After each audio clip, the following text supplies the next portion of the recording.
Whoa! Who's playing with Lego? Sorry, Rocco. I'm testing SCP-387, otherwise known as Living Lego. The Lego car traveled there on its own. What? How did you get it to do this? I didn't do anything. The Lego blocks are doing it themselves. Come see.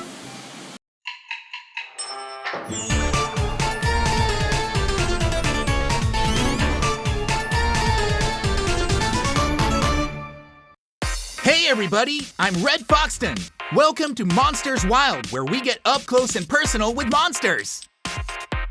Today we're going to take a look at SCP-387, also known as Living Lego. When constructed, the Lego blocks come to life. There are so many unusual cryptids in this world. I know you're dying to meet them.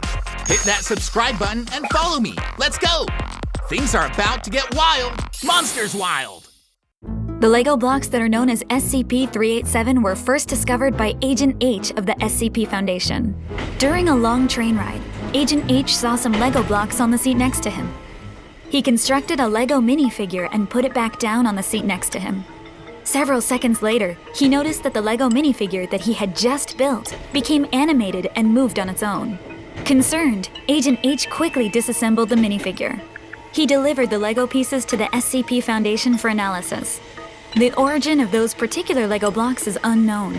The security tapes from the train were confiscated and destroyed before they could be reviewed. Are they actual Lego blocks made by Lego? We're calling them Lego blocks, but they are not made by any particular toy company. And all of the companies who make blocks have denied making these irregular blocks. They look like Lego and feel like Lego though. The interesting thing about these blocks is that when constructed by a person, the constructions and figures will animate themselves based on their surroundings. How does a car power itself without a real engine? The car or any complex machine needs no internal engine or power source.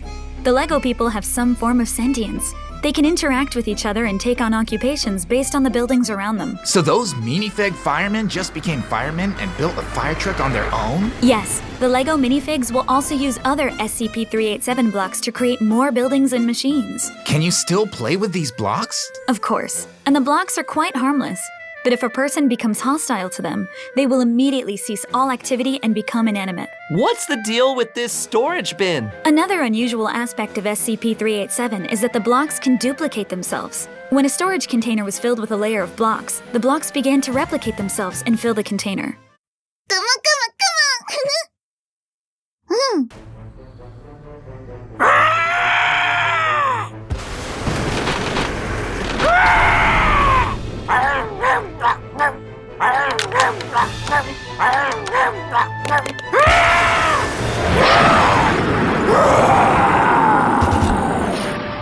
Como, what have you done? Come on, build!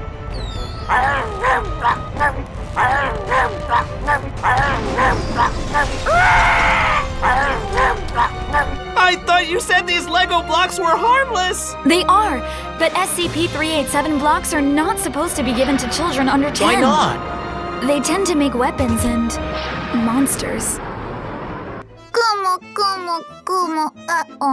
How do we stop it? I think we should just make some popcorn and watch the show. The Lego container is a bottomless source of blocks. If left alone, the monster could grow and grow and grow. We have to stop this. But how? The blocks are supposed to cease being animated if people are hostile to them, but I don't think we can get close enough to be hostile to them at this point.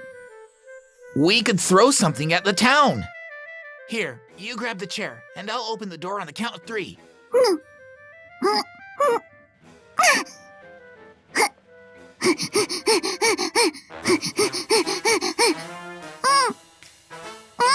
No, Como. No more Lego monsters. Don't worry! It's not even made of Lego. It's some kind of Mega Block knockoff that I got at a monster convention. Wait, it's not Lego? No, it's a cheap imitation. Can't you tell? SCP-387 hates imitation blocks. Maybe these Mega Blocks will unify the Lego blocks on the table to a common enemy. I'm on it.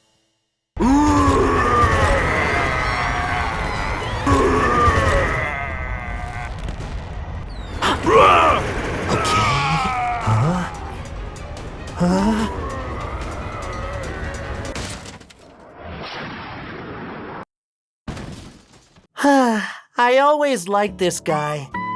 even though he is a cheap knockoff. Make sure you pick up all the blocks. I don't want them assembling themselves in the middle of the night. I guess they're not entirely harmless.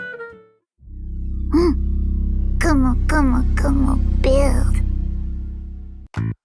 We met a wild monster today. Like, comment, and subscribe if you had fun, and we'll find even more together. Remember to ring the bell to never miss an update. See you next time on Monsters Wild.